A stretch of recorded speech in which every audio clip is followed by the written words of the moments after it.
یہ بات ہے جنگ بدر کی، یہ بات ہے حق اور باطل کے پہلے فیصلے کی۔ سوچئے 17 رمضان 2 ہجری، ریگستان کی تپتی ہوئی زمین، ایک طرف صرف 313 مومن، دوسری طرف تقریباً 1000 مسلح فوج۔ مسلمانوں کی نہ پوری تیاری نہ اسلحہ برابر، لیکن پھر بھی ایسا فیصلہ ہوا جس نے تاریخ کا رخ بدل دیا۔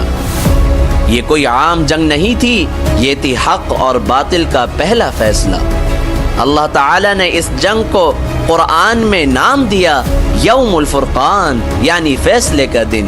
اور اسی جنگ کے بارے میں اللہ تعالیٰ نے فرمایا سورہ آل عمران میں وَلَقَدْ نَصَرَكُمُ اللَّهُ بِبَدْرٍ وَأَنْتُمْ أَذِلَّةٌ، اور بے شک اللہ نے تمہاری مدد کی بدر میں جب تم کمزور تھے۔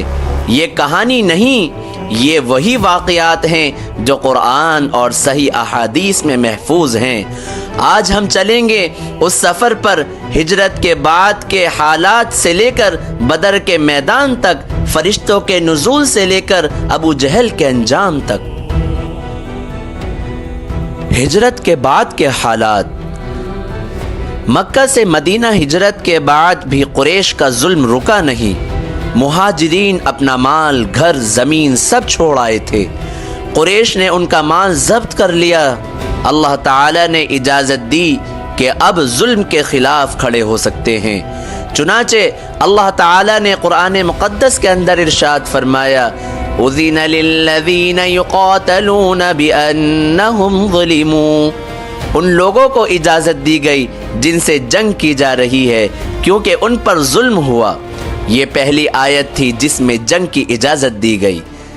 جب جنگ بدر کا وقت آیا تو رسول اللہ صلی اللہ علیہ وسلم کو خبر ملی کہ ابو سفیان قریش کا ایک تجارتی قافلہ ملک کے شام سے واپس لا رہے ہیں۔ رسول اللہ صلی اللہ علیہ وسلم صحابہ کو لے کر نکلے تاکہ قافلے کو روکا جائے۔ ابو سفیان کو مسلمانوں کے اس منصوبے کا پتہ چل گیا۔ اس نے فوراً کچھ لوگ مکہ کی طرف روانہ کیے تاکہ مکہ والے اپنے قافلے کو بچانے کے لیے ایک لشکر بھیجیں۔ قریش مکہ سے ایک بڑا لشکر لے کر آئے۔ ان کی تعداد تقریباً 1000 تھی، جبکہ مسلمان صرف 313 تھے۔ مسلمانوں کے پاس صرف 2 گھوڑے تھے، 70 اونٹ تھے، ہتھیار بھی کم تھے۔ اس مشکل وقت میں رسول اللہ صلی اللہ علیہ وسلم نے صحابہ سے مشورہ لیا۔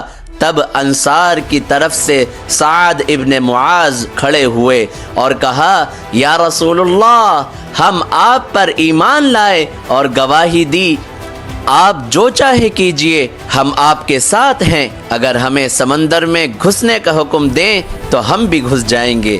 یہ بات سن کر رسول اللہ صلی اللہ علیہ وسلم بہت خوش ہوئے۔ جب جنگ کا وقت آیا تو رسول اللہ صلی اللہ علیہ وسلم دعا میں مشغول ہو گئے۔ جنگ سے پہلے رسول اللہ صلی اللہ علیہ وسلم نے رات بھر دعا کی اور فرمایا یا اللہ، اگر یہ چھوٹی سی جماعت آج ہلاک ہو گئی تو زمین پر تیرا نام لینے والا کوئی نہیں رہے گا۔ آپ اتنے دعا کر رہے تھے، چادر مبارک کاندھوں سے گر گئی۔ اب ہوتا ہے اصل مقابلہ شروع۔ ایک طرف کفار مکہ کی ہتھیاروں سے لیس فوج اور دوسری طرف نہتے مسلمان۔ جنگ مبارزہ سے شروع ہوئی۔ قریش کی طرف سے عتبہ، شیبہ، ولید آئے۔ مسلمانوں کی طرف سے حضرت حمزہ ابن عبد المطلب، علی ابن ابی طالب، عبیدہ ابن حارث ان کے مقابلے میں آئے۔ مسلمانوں نے تینوں ہی کفار کے سرگنوں کو قتل کر دیا اور مسلمانوں کی طرف سے عبیدہ ابن حارث شہید ہو گئے۔ تینوں قریشی قتل ہوئے۔ اس کے بعد دونوں فوجوں میں گھمسان کی لڑائی شروع ہو گئی۔ اللہ تعالی نے مسلمانوں کی مدد کے لیے ہزاروں فرشتوں کو قطار در قطار اتارا، جس وجہ سے اس چھوٹی سی فوج نے کفار کی بڑی فوج کو گھٹنے ٹیکنے پر مجبور کر دیا۔ ابو جہل کا انجام۔ ابو جہل جو کفار مکہ کا ایک بڑا سردار مانا جاتا تھا، اس کو دو جوان انصاری لڑکوں نے گھوڑے سے زمین پہ گرا کر سخت زخمی کر دیا۔ ان دونوں انصاری لڑکوں کے نام معاذ اور معوذ تھے۔ پھر عبداللہ ابن مسعود نے اس کا سر قلم کیا۔ نبی صلی اللہ علیہ وسلم نے دیکھا اور فرمایا یہ اس امت کا فرعون تھا۔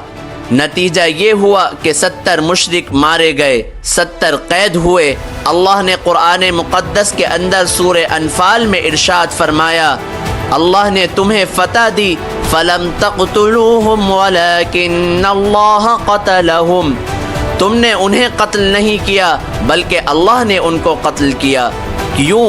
اللہ تعالی نے مسلمانوں کو ایک عظیم فتح دی۔